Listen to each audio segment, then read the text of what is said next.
हमने देखा था पिछले वीडियो के अंदर, इसमें दो चीजों का समावेशित है, एक है प्लाज्मा और एक है रक्त कणिका, रक्त कणिकाएं।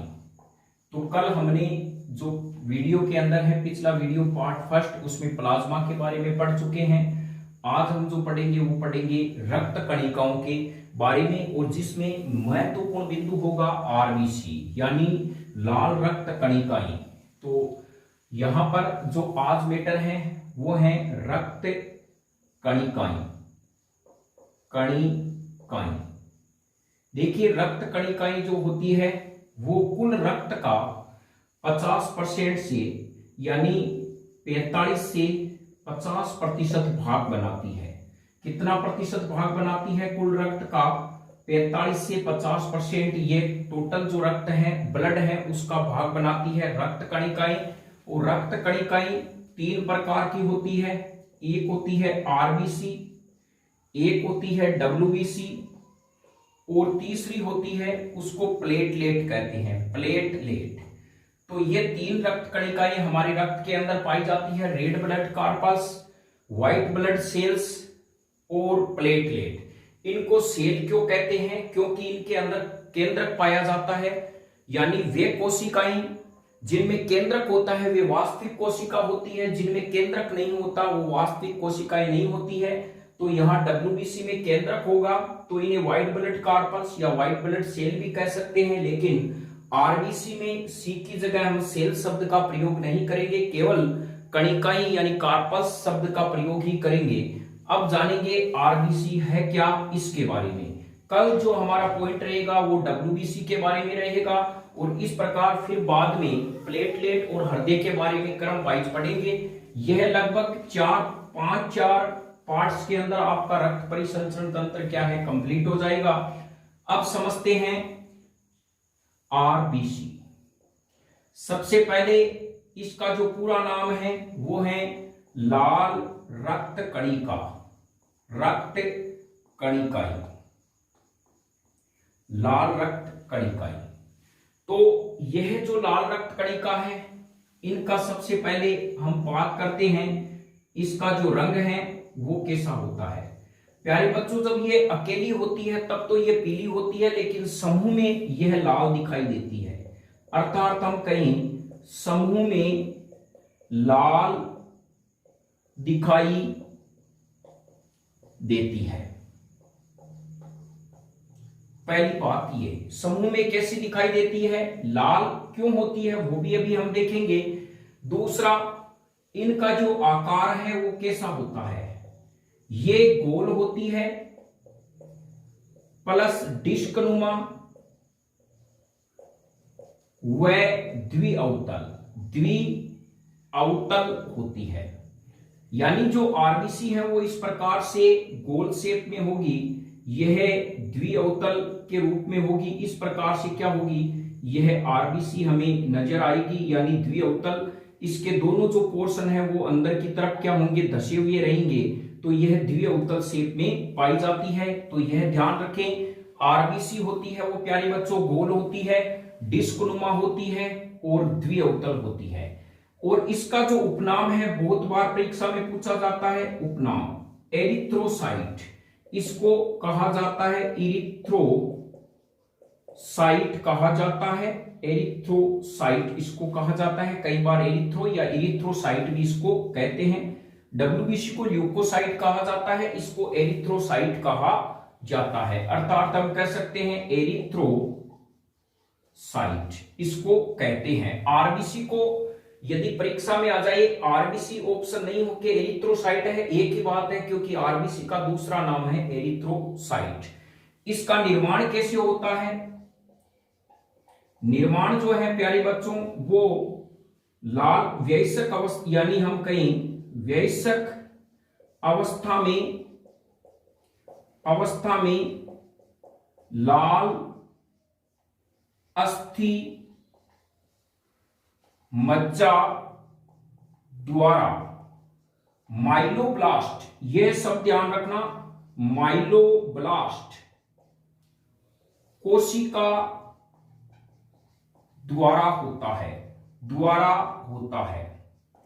कई बार हम क्या करते हैं, आरबीसी देखी हमने, तो आरबीसी के अंदर हम क्या करते हैं, डीपली जाने का प्रयास करते नहीं हैं, बस इतना जानते हैं लाल रंग की होती है, हीमोग्लोबिन इसमें भरा हुआ होता है, इसका जो है आकार इस प्रकार से होता है। लेकिन कंपटीशन को यह पता है कि हीमोग्लोबिन तो बता देगा, लेकिन उनका जो डीपली पर्सन आते हैं जिनको कंपटीशन जनरल फाइट के अंदर रक्त परिसंचरण तंत्र है, आरबीसी दिया हुआ है, तो वो पर्सन को घुमा के पूछ लेते हैं आरबीसी का निर्माण किस कोशिका से प्रारंभ होता है, वो होता है माइलोब्लास्ट। तो ध्यान रखना ये माइलोब्लास्ट है वो कोशिका है, आरबीसी का उपनाम है एरिथ्रोसाइट। यानी इस प्रकार से ये पर्सन हमें ध्यान रखना है। और डीपली पर्सन आपको न्यू कंसेप्ट क्लासेज के माध्यम से पूरे के पूरे डीपली पर्सन है मिलेंगे, जिसमें यदि किसी भी प्रकार का कोई पर्सन एग्जामिनर बनाने की कोशिश करेगा, आपका तो उनका तोड़ आपके पास में रहेगा। अब यहाँ पर जो नेक्स्ट है आरबीसी है, इनका जीवन काल कितना होता है, तो वो भी बहुत ही महत्वपूर्ण प्रश्न है कि आरबीसी का जीवन काल होता कितना है। तो यहां पर है लाइफ टाइम अर्थात जीवन काल।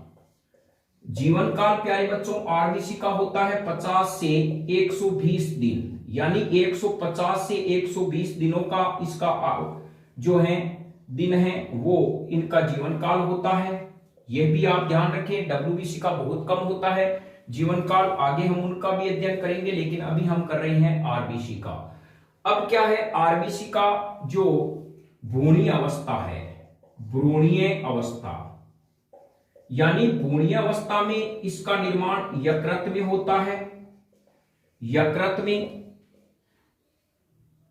भ्रूणीय अवस्था में इसका निर्माण यकृत में होता है, लेकिन ध्यान रखें लाल अस्थि मज्जा के साथ साथ पलिया और पसलियां भी आरबीसी के निर्माण में काम में आती है। और भ्रूणीय अवस्था में यकृत क्या करता है, आरबीसी का निर्माण करता है।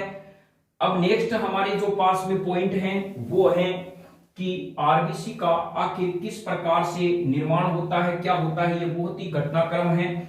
और नेक्स्ट जो विशेषता है ध्यान रखना बहुत ही महत्वपूर्ण है, आरबीसी में केंद्रक व कोशिकांग नहीं पाए जाते, कोशिकांग नहीं पाए जाते, नहीं पाए जाते। यानी यह ध्यान रखना प्रश्न आ जाए, मानव की आरबीसी में माइटोकॉन्ड्रिया की संख्या है 1, 5, 7 या असंख्य या शून्य। तो आरबीसी में कोई भी कोशिकांग नहीं होता है, ना ही उसमें केंद्रक होता है, अर्थात इसमें क्या होते हैं कोशिकांग नहीं पाए जाते, ना ही केंद्रक पाए जाते हैं। लेकिन जो दो ऐसे जीव हैं स्तनधारी, ऊंट और लामा, ऊंट व लामा, इनकी आरबीसी में प्यारे बच्चों अपवाद के रूप में आरबीसी में क्या पाया जाता है, केंद्रक पाया जाता है, केंद्रक पाया जाता है। यह भी महत्वपूर्ण प्रश्न है, स्तनधारियों की आरबीसी में केंद्रक नहीं होता, ऐसे कौन से जीव हैं जिनकी आरबीसी में केंद्रक होता है, ऊंट और लामा। अब मैं आपको बता दूं आरबीसी में एक श्वसन वर्णक होता है जिसका नाम है हीमोग्लोबिन। क्या नाम है, हीमोग्लोबिन। नेक्स्ट यह भी प्रश्न मोस्ट है, आरबीसी में हीमोग्लोबिन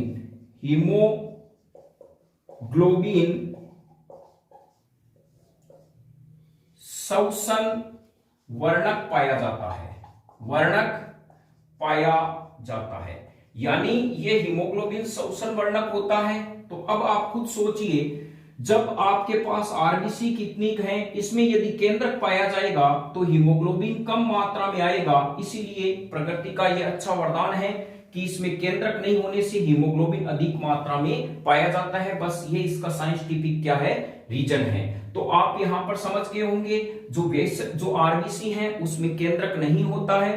क्यों नहीं होता, क्योंकि उसमें हीमोग्लोबिन श्वसन वर्णक पाया जाता है, जिससे अधिक मात्रा में हीमोग्लोबिन आ जाए, इसीलिए इसमें श्वसन वर्णक जो है आरबीसी के अंदर है वो केंद्रक नहीं पाया जाता, हीमोग्लोबिन, इस प्रकार से हम कह सकते हैं। नेक्स्ट जो विशेषता है प्यारे बच्चों, यहां पर क्या होता है कि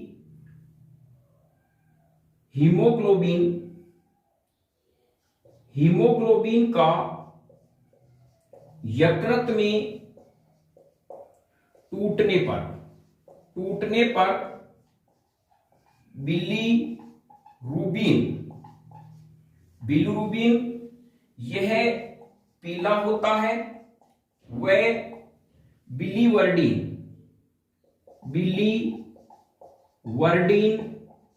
यह हरा होता है। वर्णक का निर्माण होता है जो पीत रस के साथ उत्सर्जित होते हैं।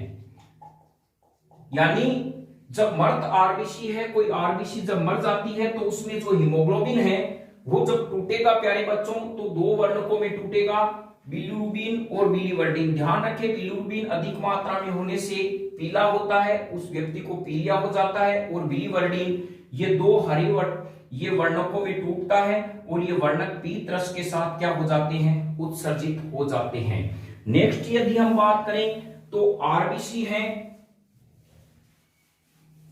उसको अलप्रासरणीय विलयन में, यानी आरबीसी को हाइपोटोनिक अर्थात अलप परासरणी विलयन में रखने पर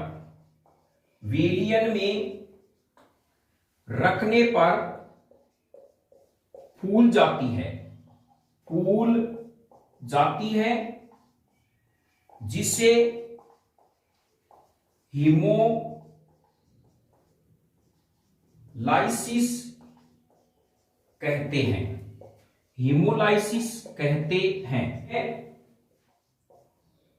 आरबीसी को हाइपरटोनिक अति परासरणी विलयन में रखने पर सिकुड़ जाती है, जिसे क्रीनेशन कहते हैं। तो यह भी बहुत ही महत्वपूर्ण है, क्रीनेशन क्या होता है और हीमोलाइसिस क्या होता है। अब हम जानते हैं अलप्रासरणी। सपोज कीजिए प्यारे बच्चों, आपके पास में दो प्याले हैं, इसमें जल भरा हुआ है और एक में 1 चम्मच नमक आपने डाल दिया, 1 चम्मच जो नमक है इसमें डाल दिया, इसमें नमक नहीं डाला, ये अति परासरणी होगा, ये अलप्रासरणी होगा। जिस विलयन में विलय की सांद्रता ज्यादा होती है वो अति परासरणी है, जिसमें कम होती है वो अलप्रासरणी है। जैसे हमारे पास नल का जल है या समुद्र का जल है, तो आप जानते हो समुद्र के जल में लवण अधिक घुले हुए हैं, वो अति परासरणी होंगे, और जो हमारे पास में जो जल है वो अलप्रासरणी होंगे। जब मैं जल में इसको रखता हूं आरबीसी को, वो फूल जाती है, जैसे हम किशमिश को रखते हैं या हम जानते हैं किसी चीणे को रखते हैं, वो फूल जाते हैं। लेकिन यदि मैं उसमें उसी जल में यदि नमक मिलाकर आरबीसी को डाल दूं तो आरबीसी में से पूरा का पूरा जीव द्रव्य एक तरफ इकट्ठा हो जाएगा, वो संकुचित हो जाएगी, इसे क्रीनेशन कहा जाता है। ये वर्ड भी आप क्या रखें, याद रखें। नेक्स्ट प्रश्न के अंदर है आरबीसी का निर्माण कैसे होता है, तो यहां पर यह महत्वपूर्ण है। तो देखिए सबसे पहले वाली कोशिका जो अभी हमने बताया माइलोब्लास्ट जो कोशिका है वो प्रो इरिथ्रोब्लास्ट बनाती है। प्रो इरिथ्रोब्लास्ट क्या बनाती है, इरिथ्रोब्लास्ट सेल बनाती है। इरिथ्रोब्लास्ट है वो नॉर्मोब्लास्ट बनाती है। नॉर्मोब्लास्ट से बनता है रेटिकुलोसाइट कोशिका बनती है। यहां पर प्यारे बच्चों क्या होता है, विटामिन B12 चाहिए, जिससे आरबीसी का निर्माण होता है। क्या होता है, आरबीसी का। ये स्टेप ध्यान रखें, यानी माइलोब्लास्ट कोशिका होगी। माइलोब्लास्ट मैंने पहले ही कहा, आरबीसी का निर्माण लाल अस्थि मज्जा में माइलोब्लास्ट कोशिका से होता है।